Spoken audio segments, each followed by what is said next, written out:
Niko maeneo ya station, Posta Station. Nimepata wasaa kuzungumza na ndugu yangu Lawrence, ni shabiki wa Simba kindakindaki.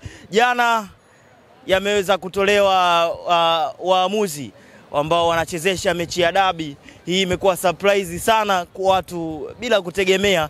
Waamuzi kutoka nje ndio wanakuja kuitamatisha ligi yetu. Yeye kama mwana Simba, hawa waamuzi wamechukulia vipi kwa maoni yake yeye? Lawrence, habari za asubuhi? Salama, ni njema. Nashukuru Mungu tumeamka salama, si habari ya wewe? Kwema kabisa. Nashukuru tumekucha, tuko maeneo ya station, maeneo yetu ya kurefresh akili kabla tujaenda kwenye majukumu. Nipe habari. Waamuzi wapya jana wametangazwa, lakini waamuzi hao sio wa Tanzania. Ni kutoka Misri. Ina maana ligi ya Misri ni bora kuliko sisi. Sijajua, nataka nijue komenti yako. Ama waamuzi wetu wanazidi kudumazwa usiende kuchezesha michuano mingine mikubwa, ikiwemo Arajiga ambaye alikuwa ameshika nafasi kubwa zaidi ya kuchezesha idabi lakini ikawa tofauti. Sheria za mpira zinafundishwa kwa waamuzi wote, yani Misri, Tanzania, si Msumbiji, si Zambia. Waamuzi wanafundishwa kwa sheria zote za FIFA, sheria 17 za mpira. Kwa nadhani wanafuzu beji za FIFA kwa matokeo bora sana, na ndio maana wanapewa beji za FIFA. Lakini kinachotokea hata huko Misri kuna siasa za mpira.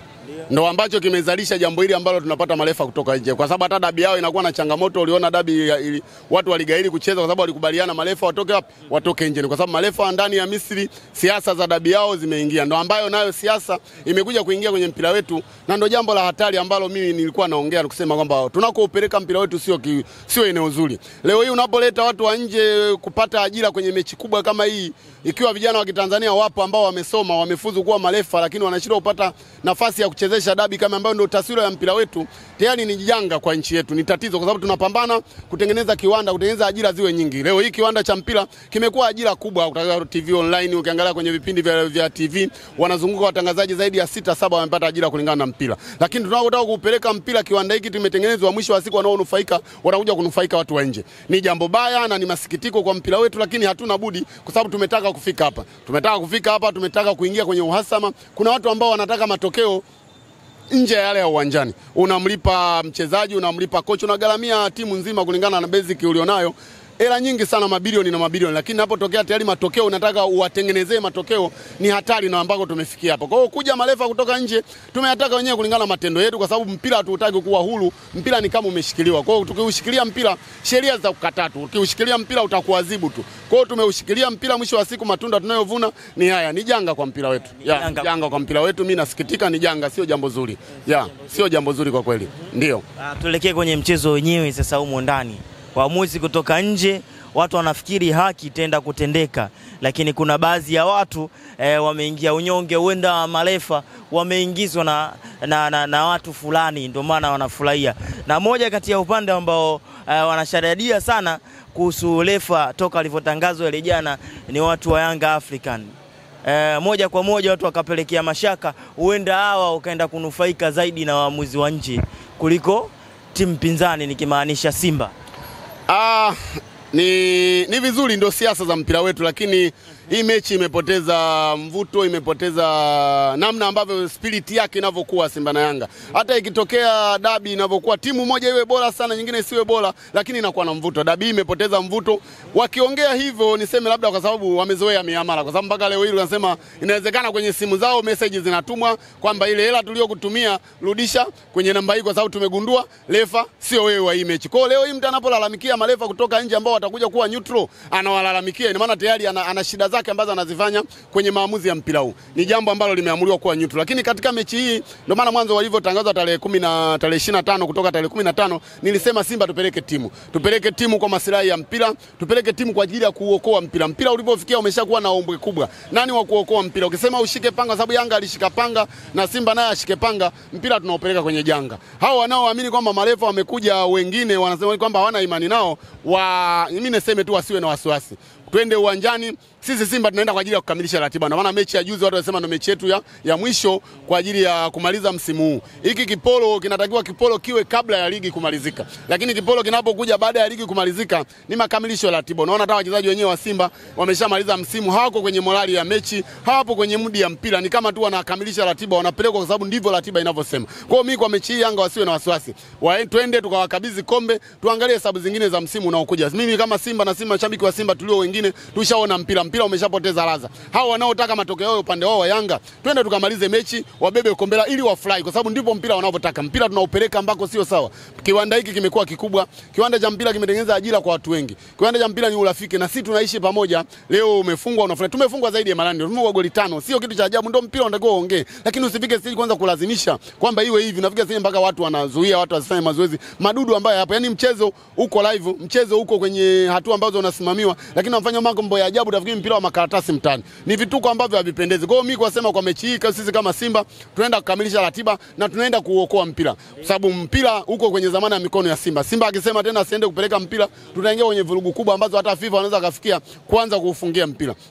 Ukiufungia mpira wa nchi hii umeleta shida kwa watu wengi. Kwa hiyo ni bora Simba ajitoe kwa ajili ya kuokoa mpira hali ilipofikia. Twende tukakamilishe ratiba. Hao wanaotaka kuwa mabingwa mara 4 ili watimize hicho nacho wafurahi. Maana wanasema Simba alichukua mara 4 na wao wanataka kuchukua mara 4, lakini chukua katika mfumo ulio wa kisasa. Huwezi kuwa unahudumia wachezaji, unasajili wachezaji kwa bei ghali, lakini matokeo unataka kuyapambania nje ya mfumo wa mpira. Ni vitu ambavyo havipendezi kwa muda mwingine tukiongea, kwa sababu mamlaka iliyoamua tukacheze mpira ni mamlaka ambayo iko juu kwa wote. Kwa hiyo hatuna budi kukubaliana na kilichoamuliwa, tukacheze mpira, tutimize ratiba, tuangalie msimu ujao unaendaje.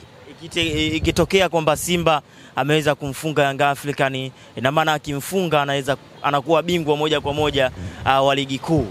Kwako hii itakuwa vipi kwako? Ubingwa ambao mimi niseme hauna testi. Ubingwa ambao tayari ni kama niseme ni kama umeshakuwa wa kubalansi. Umeshakuwa na kubalansi kwa sababu umeshakuwa na ombwe nyingi. Umekuwa na vurugu nyingi. Unajisikiaje ambavyo mtu alikata tiketi kutoka Manyara, alikata tiketi kutoka Tabora, amekata tiketi si kutoka Mbeya, na wengine walipoteza maisha wafanyaje kwa sababu ya mechi hii.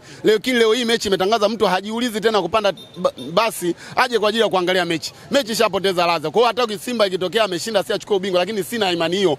Ni kitu ambacho hakipo kwa sababu wanaotaka ambao wamemanage mpira ndicho wanachotaka kiwe hivyo. Kwa hiyo tunaenda kukamilisha ratiba yale waliopanga wao yaweze kutimia ili mpira walau urudi kwenye eneo lake. Na mimi nasi tu hata hizi Simba na Yanga zikubali kwa sababu hata mapungufu kila mtu anayo. Tukisema tuanikiane mapungufu hakuna ambaye atatamani kukaa hapa. Hawa bodi ya ligi na TFF wanayo mengi ambayo yanatuhusu sisi Simba na Yanga. Tunapofika sasa kujiona wewe ni mkubwa kuliko wanao kuongoza mpira ni jambo baya ambayo fikia ni utomvu wa nidhamu. Na maana hata ndani ya nyumba una watoto wako, muda mwingine sio kwamba baba ukosea. Baba unakosea lakini kwa sababu anajua mimi niko chini ya baba, anavumilia. Ukiona mtoto anaanza kubishana wewe ina maana hamwezi kukaa sehemu moja. Leo wanapambana kumtoa Kalia, wametoa si bodi ya ligi. Utakao waleta wanao Simba hawezi kukubaliana nao. Tufike zetu kubali tu kwamba sisi tunajulikana, lazima awepo mtu wa Simba na mtu wa Yanga, ndio mpira wetu ulivyo. Kwa mtu akikaa pale aongoze kwa mamlaka ilivyo na msikilize, msimnyime ushirikiano wetu kwa sababu ametoka Simba. Leo ataingia mtu wa Yanga na watu wa Simba hatompa ushirikiano, tunatengeneza picha gani? Sisi ni familia. Leo naishi watoto wako wengine ni Yanga, ni mtu wa Simba anaweza kama mdogo wangu akawa ni Yanga. Tunaishi familia moja. Jirani anaweza kuwa Yanga, tunashirikiana kana mambo mengi.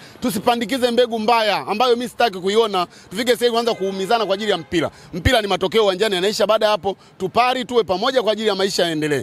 Tanzania hatujazaliwa haya kwamba tunayowapandikiza. Tunapandikiza mbegu mbaya ambayo haitakiwi. Kiwanda cha mpira inatakiwa kiheshimiwe kwa sababu kimetengeneza ajira kwa watu wengi. Lakini hayo yanataka kujitokeza ni picha mbaya sana kwenye mpira wetu. Na mimi sitaki kuyaona. Maana nikasema Simba tukakamilisha ratiba hayo wanayotaka wao yawe ili walau mpira ubaki na amani, turudi kwenye eneo lilipo. Maana hata bodi ya ligi kama imeondoka itakayokuja turuhusu ifate sheria na utaratibu. Ili ama makando mengine yasiwepo. Leo unagundua mechi iliyopita mtu karuka ukuta. Mechi iliyopita karuka ukuta. Mechi hii tena karuka ukuta. Nimekuja kwamba ni utaratibu. Tuna mambo ya hovyo ambayo tayari yanapelekea mpira wetu kwenda ambapo sio stage nzuri. Yeah. Unawasaa uongozi upi ambao sasa hivi upo kwenye uchaguzi urekebishe mambo gani katika kutamatika hii ligi?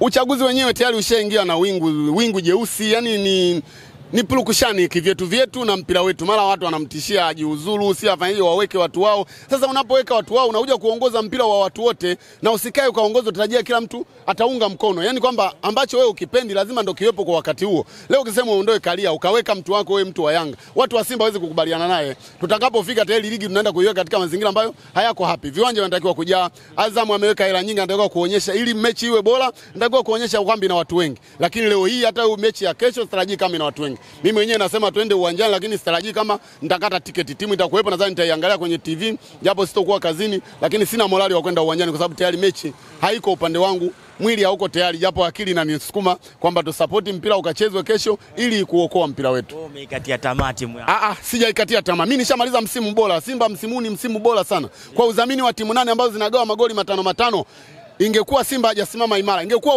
ubwela hujafanya kazi, Simba angeshika nafasi ya 8. Yaani nafasi ya 8 au katika kunusurika ushuka daraja kama Manchester ambayo kimemtokea Ulaya. Kwa hiyo mimi niseme kwa mapambano tuliyoyafanya, kwa namna msimu huu ulivyokuwa na changamoto nyingi, Simba amekuwa na msimu bora sana. Na maana tumemaliza msimu KMC pale, msimu bora sana katika misimu yote ya miaka hii mitatu ambayo tunavurugu na Yanga. Kwa hiyo mimi niseme msimu huu ni msimu bora. Nimemaliza katika msimu bora, sijaikatia tamaa. Mimi nimekubaliana na hali ilivyo kwa sababu hii mechi imekuwa na vurugu nyingi. Hatutaki kwenda kwenye misingi ya sheria, tunataka kufanya kwa namna ambavyo tunaona sisi, na kwa sababu tuna nguvu na tuna ushawishi, tunaweza kulifanya hilo liwepo. Sasa kwa ajili ya kuokoa mpira, hao wanaotaka hicho kiwepo, acha kiende, sio kwamba nimeikatia timu tamaa. Mechi haina spirit, mechi haina ushindani. Kuna watu wanalazimisha matokeo, acha yawe hivyo. Kwa hiyo sijaikatia timu tamaa. Naongea kulingana na ambacho kinaendelea na ambacho kilichopo na ukweli uliopo. Lawrence, shukrani sana. Asante sana.